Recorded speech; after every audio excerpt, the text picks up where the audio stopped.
Today, we become legends. Hey, my name's Inter, and welcome back to the channel. We've got 11.6 bonus update notes to go over today. These are going to be live today, actually. So let's just jump right in. Obviously, 11.6 was an enormous patch, so a ton of stuff is going to need changing. It's a relatively small patch, all things considered. The meta honestly isn't fully figured out from all the massive changes that 11.6 brought in, so we'll just see what we've got here. So, first up, Staff and Murdered is getting its damage dealt debuff, sorry, not debuff, its damage dealt buff decreased from 20% to 15% after ulting. This is, of course, justified. This item is kind of insane. It honestly warps the mid-meta a little bit, where like characters that are viable with this item are just significantly stronger than characters that are not, you know, your Thoths, your Vulcans, your Changas, especially now in the 11.6 update. So totally justified to give this a nerf in my opinion. I do like items like this that are like sort of specific picks for certain gods that work really well, but it is a little bit overtuned. It's kind of warping the mid-meta, so honestly fine to see that nerfed. Cudgel, tier 1, they are decreasing the base health on it from 75 to 50. Apparently it was just overperforming and clearly way overstated compared to other tier 1 options. Not a massive change there. Blackthorn Hammer, they're taking 50 health off of it, understandable.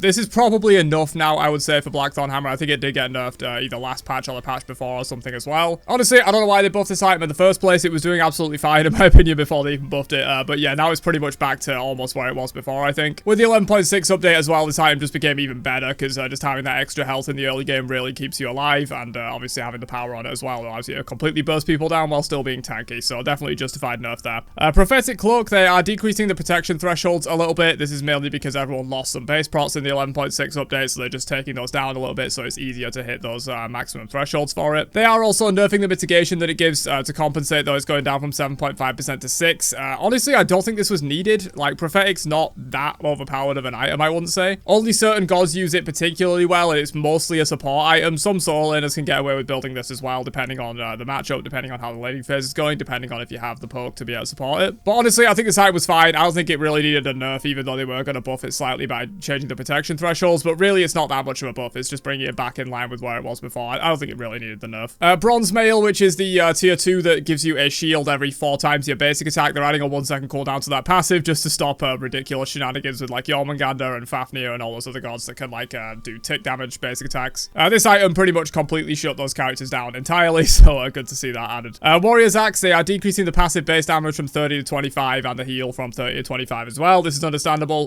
With the 11.6 update, the flat damage from Warrior's Axe just got so much better because it's such a larger chunk of your health in the early game now. Warrior's Axe basically has become my go-to pretty much on most of my solo laners. Sigil's still great, Bluestone's still great for those that use it, like King Arthur or Cuchulainn or whatever. But honestly, Warrior's Axe has become extremely dominant, so it's fine to see it nerfed here. Moving on to some item buffs though. First up, Gilded Arrow is getting its internal cooldown decrease from 10 seconds to 8 seconds, so you're going to be able to just farm a little bit more effectively there. We have seen a lot of ADCs switching to Cowl and Death Toll in their builds. Death Toll especially if you want to go crit, but Cowl just in general is a good starter option. I do think though with crit being back in the meta, this could be pretty impactful. It's not that massive of a buff, but you kind of almost want to go Gilded Arrow anyway, just because Ornate Arrow is so strong in those late game fights. I think the main reason this item's not being picked up is because games don't go late enough. You know, not with Gilded Arrow, not only do you need to get to full build to get all of your crit online, you also need to be holding 2,000 gold in hand, and it's like games just aren't going that long anymore, with so much snowball introduced to the game and so many early kills from 11.6. And maybe that will settle down over time, you know, as people get more used to the update, less feeding in the early game, less levers and stuff like that. You might end up going into a slightly more late game better than we're in right now, and Arrow might be strong again, because I do feel like crit is really good in the meta, but you just can't really build this item because you need to get to like 30 minutes for it to reach its full potential. They're also buffing up the health on Sentinel's Gift and Benevolence, and also increasing the heal on Benevolence as well. This is just to help out supports. Apparently they've, according to data that they have, they're absolutely getting wrecked in the laning phase of Duo, so just giving them a little bit more health should hopefully help out a little bit. They didn't do anything to War Flag. Apparently War Flag is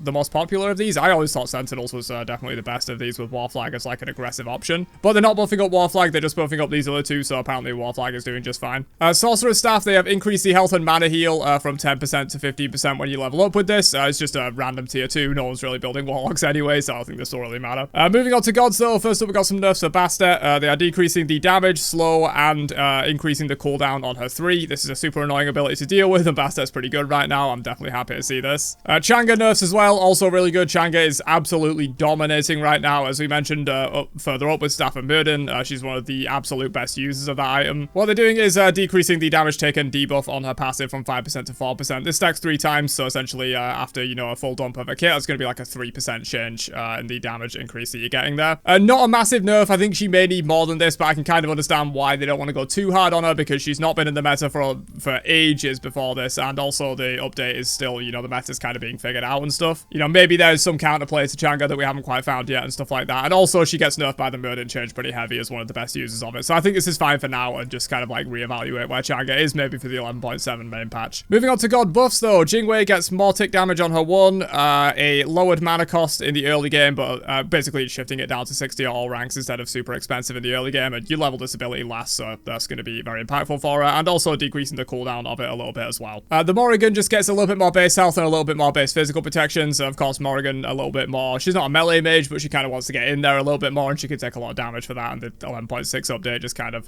made it so she gets one shot if she doesn't one shot them pretty much once she goes in, because she's very vulnerable. Mercury getting some buffs as well. They have decreased the cooldown of his dash to 16, oh no, that's his dash, sorry, decreased the cooldown of his 2 in the early game from 18 seconds to 16. It's going to be the same in the late game though. For his dash, they have increased the damage per tick by 5 at all ranks, and also lowered his ult cooldown by 10 seconds as well. Yeah, ability-based assassins are super strong in the jungle right now. Their itemization is just so much better than like the itemization that Mercury will be going into, especially with the removal of Golden Blade a little while back. That kind of hurt Mercury a little bit as well. So understandable to see some buffs for him there. And finally, we have Hera buffs. I don't know why. I'm screaming from the rooftops that this character's OP, man, but no one plays her. They have decreased the cooldown of her 1 by 2 seconds, and they have also increased the item proc damage on Argus. I assume this is just the first hit of Argus, not like the shield take damage of Argus. They've made that so it's just a full proc instead of a half proc. I mean, this is fine, I guess. These aren't too major buffs, but like 2 seconds off of Royal Assault is pretty big. Granted, this ability in team fights can be quite hard to hit, like the double version of it, unless someone's diving on you or whatever, but it's going to give her a lot safer and faster wave clear and a little bit more poke in team fights and stuff. I don't think Hera really needed buffs, but we'll see how it goes. But yeah, there you go, boys. That is the 11.6 bonus update notes. A fairly small patch overall, just kind of like tweaking a few things that were particularly overpowered. I think the Murden nerf is one of the most important things here. And yeah, I think in the 11.7 main patch, we'll probably see a lot more balance in terms of fixing, you know, some of the issues that have come up with 11.6. You know, with such a sweeping game change, you're going to have some wide issues to certain characters that just were not ready for that kind of a change. It was made so hastily. And for now, I think this is absolutely fine. Honestly, the game's in a fine state at the moment. Some things are broken, but obviously they're going to be after a change like that, and they can probably fix that in the main 11.7 update. So yeah, good patch overall. Hopefully you guys enjoyed my quick review of it. Let me know your thoughts on this patch down below, and I will catch you guys in another one later on. Have a great day, and peace out, you nerds.